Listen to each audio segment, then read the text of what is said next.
Hola, ¿qué tal? Soy Alex Márquez y nada, quería desearos una feliz Navidad, un próspero año nuevo y nos vemos el año que viene. Adiós! Hola, soc Laia Sam, pilot RAC, i us volia desitjar unes bones festes i un 2020 amb molta salut. Hola, soy Dani Sordo y bueno, quería desearos a todos una feliz Navidad, que paséis unas buenas fiestas y que empecéis un año 2020 lleno de energía y de buenas cosas. Un abrazo. Hola, molt bones, què tal esteu? Jo soc el Dani Clos. Bueno, des d'aquí us vull desitjar unes bones festes, bon Nadal i que tingueu un 2020 ple d'èxits, molt de gas i molta sort. Hola, soy Xavi Virge, piloto del RAC, y os deseo una feliz Navidad. Un saludo. Hola, soc en Pep Bassas, pilot RAC, i us desitjo molt bones festes.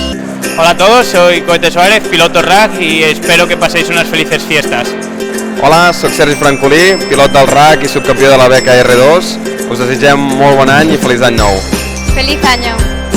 Hola, ¿qué tal? Somos Pepe López y Borja Rozada, pilotos RAC, y queríamos desear a toda la familia del Real Automóvil Club de Cataluña una feliz Navidad, unas buenas fiestas y esperemos que éxitos en el futuro. Pues nada, lo mismo que ha dicho Pepe. Hola, bona tarda, soc Manel Martí, pilot RAC, i us desitjo un bon Nadal i un 2020 ple de coses bones.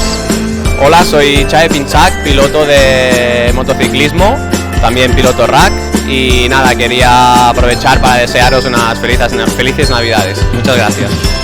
Hola, soc en Blai Trias i us desitjo un molt bon Nadal.